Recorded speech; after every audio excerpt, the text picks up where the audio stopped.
Alright, so I'm going to talk about the emerging tech presentations here. We're going to be looking at the different parts of the assignment.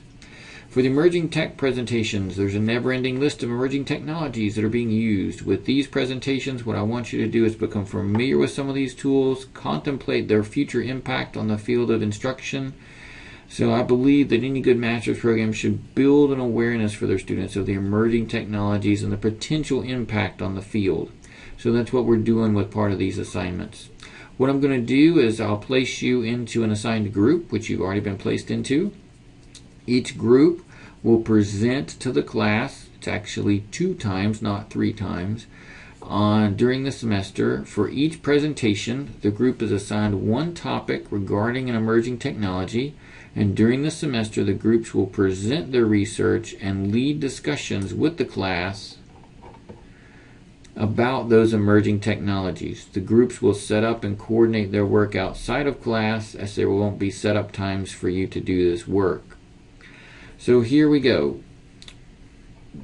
For example, Group 1, their first presentation will be on flipped classrooms. Their second one will be on 3D printing and makerspaces. Group 2, their first presentation will be on bring your own device. Second one will be on learning analytics. You get how to read our table here. So what should you do? What are you to do once you see that this is the assignment? You're to read your assigned topic using the provided readings that I've given to you in our course. If you look at our Blackboard course module, on the left there's a link that says Emerging Technology Resources. You click that link, you scroll down, and you find Flipped Classrooms, or BYOD. You click the link for the folder, and you can then have the readings I've set aside for you about those topics. Now that should not be the end of your research, that's the beginning of it. You start there and you go get other research that helps you fill out your information and make sure you've got a good handle on what the technology is and where it's going. But typically I try to give you at least 1 to 2 to 3 documents for everything to get you a good start, a good foundation, if you will, towards what you need to be working on.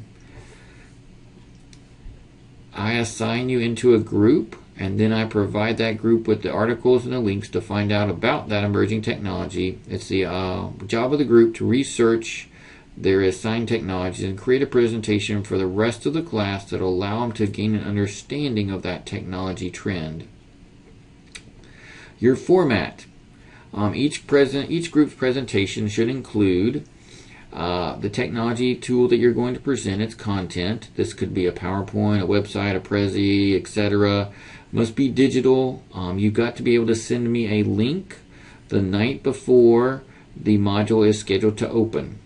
So for example, if you were doing our first one, which is flipped classrooms, in our calendar, our course outline, you'll see the date for that, and then you would just know your group has to have that done the day before, or excuse me, the night before, so you can send me that link so I can post it into our group, into our module for that week. So what is it work? How does it work like? You want to include in your presentation a summary definition of what the technology is, along with some examples, pictures, videos. What is it? What does it do? What are the benefits and drawbacks? Why is it so popular? And what are the possible things that might come off, that might knock it completely out of the radar next year and nobody will know about it? What's an example of the technology being used in education or in training? What's the relevance for teaching and learning, or towards creative inquiry? Why are we studying this tool? Why did I give it to you? And what does the classroom teacher, trainer, or instructional designer need to know about this technology in order to implement it? Those are your 4 points that should guide your presentation. What you will do is you'll also create some questions to lead a class discussion after the presentation. Those should typically be things that start with things like who, what, or how. You should not ask any questions that just have a yes or no answer. And what I'll ask you to do is to post these questions in our discussion board, and then each class member will at least post once to the discussion board during the week's module after they have hopefully watched your presentation. So what I ask you to do is to take roles in your groups. There are 4 specific roles. You are welcome to assign yourself these roles within your groups. You may pick what you want to do after working together and collaboratively deciding who wants to do what. Or you can rotate and have one person do something be a content developer, let's say, on the first presentation, and then a presentation developer on the second presentation. Totally up to your group. But all of the group members are required to read the materials for their topic, and then each one is to play a specific role. So the roles are content developer. They develop the content of the presentation, all the pertinent information. They're answering those questions up there above. Then they're getting all the stuff together, the pictures, all that good stuff. Presentation developer, they're going to develop the PowerPoint, Storyline, or whatever it might be, Prezi, whatever type of presentation it is, using the content provided. Okay?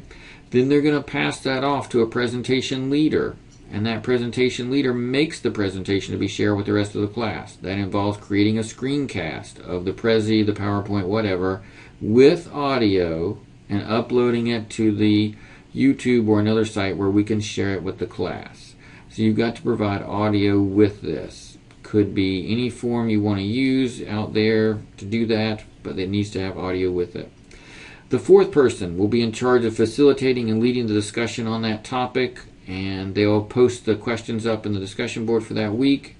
And then they will be in charge of facilitating that discussion, making sure it goes forward and that it gets answers any questions, etc. And they provide a 3-paragraph summary of the module discussion and post it in the discussion summaries board at the very end. So each presentation for the group gets 50 points, and the total points for the presentation is 100. Alright, and now we switched over here to see what our groups are. This again is a document available in your course module. But basically what I'm looking for you to do is to find your group here, work with them. I've given you their email addresses. These are the 2 presentations you'll be doing at the top of each group.